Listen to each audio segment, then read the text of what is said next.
അപ്പമ്മയാണ് ഇന്ന് പനീർ കറി ഉണ്ടാക്കുന്നത്.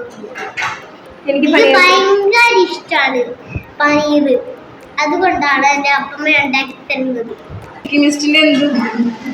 പനീർ ഇട്ടിട്ടാണ് നമ്മള് കഴിക്കുന്നത്, ഈ കറി ഉണ്ടാക്കുന്നത്.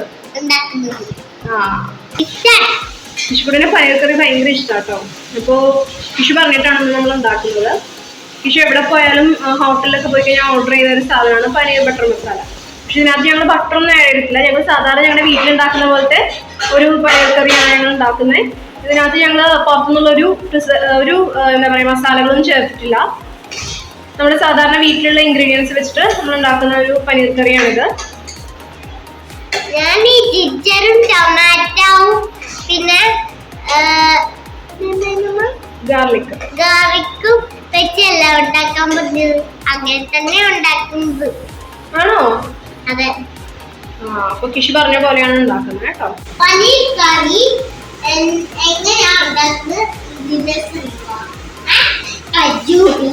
കാഷ്യൂനട്ട്,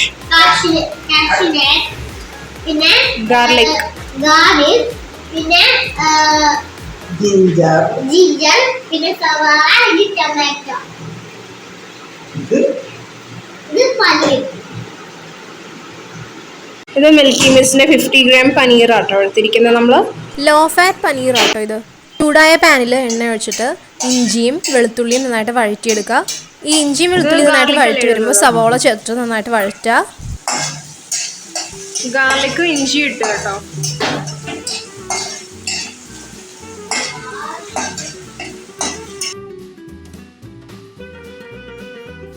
ഇഞ്ചിയും ഗാർലിക്കും നന്നായിട്ട് മൂത്ത് വരുമ്പോൾ അതിലേക്ക് സവോള ആഡ് ചെയ്യുക. അങ്ങനെ സവോളയെ നന്നായിട്ട് വഴറ്റിയെടുക്കുക. കിഷുവും കിച്ചണിൽ ഞങ്ങളുടെ കൂടെ ഉണ്ട് കേട്ടോ, ഞങ്ങൾ ഹെൽപ്പ് ചെയ്യാനായിട്ട്. സവോളയും നല്ല ഗോൾഡൻ ബ്രൗൺ ആവുന്നവരെ നന്നായിട്ട് വഴറ്റിയെടുക്കണം കേട്ടോ. ഇന്ന് ഞങ്ങൾ ഈ കറി ഉണ്ടാക്കുന്ന സമയത്ത് ഇതിനകത്ത് പുറത്തുനിന്നുള്ള ഒരു മസാലയും ചേർക്കുന്നില്ല. വെജിറ്റബിൾ മസാലയോ ഗരം മസാലയോ അങ്ങനെയൊന്നും ഞങ്ങൾ ചേർക്കുന്നില്ല. ബട്ടറും ആഡ് ചെയ്തിട്ടില്ല. സാധാരണ നമ്മൾ വീട്ടിലുണ്ടാക്കുന്ന ഇൻഗ്രീഡിയൻസ് ഒക്കെ വെച്ചിട്ട് തന്നെയാണ് ഉണ്ടാക്കുന്നത്.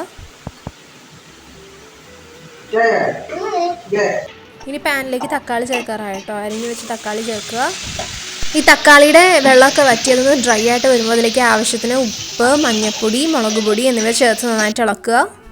ഞങ്ങൾക്കിവിടെ എരിവ് കുറച്ച് മതി എന്നുള്ളതുകൊണ്ട് ഞങ്ങൾ മുളക് പൊടി കുറച്ചാട്ടോ ഇട്ടിട്ടുള്ളത്. ഞങ്ങൾ ഇച്ചിരി മുളക് പൊടിയെ ചേർത്തിട്ടുള്ളതെന്നുണ്ടെങ്കിലും ഞങ്ങൾക്ക് അത്യാവശ്യം നല്ല എരിവ് തന്നെ ഉണ്ടായിരുന്നു. കാരണം ഇഞ്ചിയും കൂടി ചേർത്തിട്ടുള്ളതുകൊണ്ട് അതിൻ്റെ കൂടി എരിവ് വന്നിരുന്നു. ഈ മിക്സ് നന്നായിട്ട് ഡ്രൈ ആയിട്ട് വരുമ്പോൾ ഇത് അടുപ്പത്തു നിന്ന് മാറ്റി തണുക്കാനായിട്ട് വെക്കുക. ഈ മിക്സ് നന്നായിട്ട് തണുത്തതിന് ശേഷം ഇതിലേക്ക് കുറച്ച് കാഷ്യൂനട്ട് കൂടി ചേർത്തിട്ട് വേണം മിക്സിയിൽ അരച്ചെടുക്കാനായിട്ട്. ഈ മിക്സ് തണുക്കാൻ വെച്ചതിന് ശേഷം അമ്മ ആവശ്യത്തിനുള്ള കശുവണ്ടി അരിഞ്ഞു വെക്കുകയാണ്.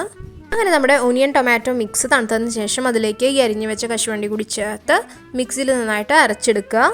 കിഷുക്കുട്ടൻ ഭയങ്കര എക്സൈറ്റഡ് ആട്ടോ ഈ പനീർ കറി കഴിക്കാനായിട്ട്. കാരണം കിഷു പറഞ്ഞിട്ടാണ് ഇന്ന് അച്ഛമ്മ ഉണ്ടാക്കുന്നത്. കിഷുവിന് പനീർ വേണമെന്ന് സൂപ്പർ മാർക്കറ്റിൽ പോയപ്പോൾ പറഞ്ഞിട്ട് ഞങ്ങൾ മേടിച്ചതാട്ടോ.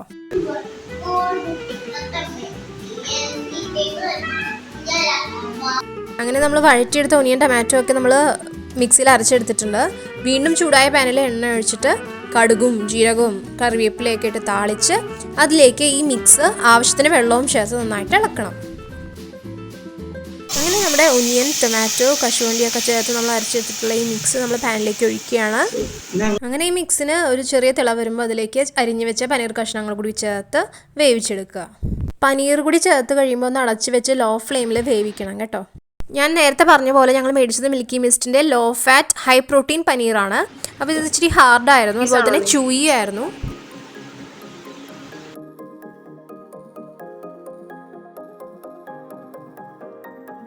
അങ്ങനെ നമ്മുടെ പനീർ കട്ട് ചെയ്തെടുത്തിട്ടുണ്ട്. കിഷു നമ്മുടെ കൂടെ തന്നെ പനീറൊക്കെ മുറിക്കുന്ന കാണാനായിട്ട് വന്ന് നിൽക്കുന്നുണ്ട്. ഇത്തരം ആക്ടിവിറ്റീസിലൊക്കെ നമ്മൾ അവരെ ഇൻവോൾവ് ചെയ്യിക്കുകയാണെങ്കിൽ നമുക്ക് അവരുടെ സ്ക്രീൻ ടൈം കുറയ്ക്കാൻ പറ്റും. മാത്രമല്ല അവരുടെ ബോറടിയും മാറും. അങ്ങനെ അരിഞ്ഞു വെച്ച് പനീർ ചേർത്ത് കുറച്ച് നേരം അടച്ചു വെച്ച് ലോ ഫ്ലെയിമിൽ വേവിക്കുക. ഈ പനീർ കറിയുടെ കൂടെ കഴിക്കാനായിട്ട് ചപ്പാത്തി ആട്ടോ ഉണ്ടാക്കുന്നത്. ചപ്പാത്തിക്കുള്ള മാവ് നേരത്തെ കുഴച്ച് ബോൾസ് ആക്കി വെച്ചിട്ടുണ്ട് കേട്ടോ. അവസാനം ഒരു ഫ്ലേവറിന് വേണ്ടിയിട്ട് മല്ലിയില കൂടി അരിഞ്ഞ് ചേർത്തിട്ടുണ്ട് കേട്ടോ. ഞങ്ങളുടെ കറിക്ക് ഉപ്പ് കുറവായിരുന്നേ, അതുകൊണ്ട് ഇച്ചിരി കൂടി ഉപ്പ് ചേർത്തിട്ടുണ്ട്. പനീറിന് പകരം ഇതേ മിക്സിലേക്ക് വേവിച്ച സോയാബീൻ ചേർത്തും കറി ഉണ്ടാക്കാം കേട്ടോ.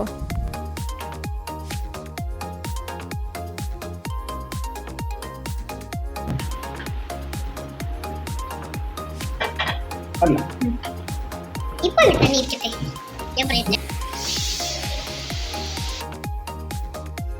അവസാനം ചേർക്കാനുള്ള കൊറിയൻഡർ ലീവ്സ് അരിയാ കേട്ടോ അച്ഛമ്മ. എന്ത് ലീവ്സ്? Coriander leaves. അങ്ങനെ നമ്മുടെ പനീർ കറിയിലേക്ക് കൊറിയൻഡർ ലീവ്സ് കൂടി ചേർത്ത് അടച്ചു വെച്ചിട്ട് ഫ്ലെയിം ഓഫ് ആക്കുക. നമ്മുടെ ഇഷ്ടങ്ങൾക്കനുസരിച്ച് ഈ കറിയുടെ റെസിപ്പിയിൽ മാറ്റമൊക്കെ വരുത്താട്ടോ. അങ്ങനെ പനീർ കറി ഓൾമോസ്റ്റ് റെഡി ആയിട്ടുണ്ട്. ഇനി ചപ്പാത്തി ഉണ്ടാക്കണം.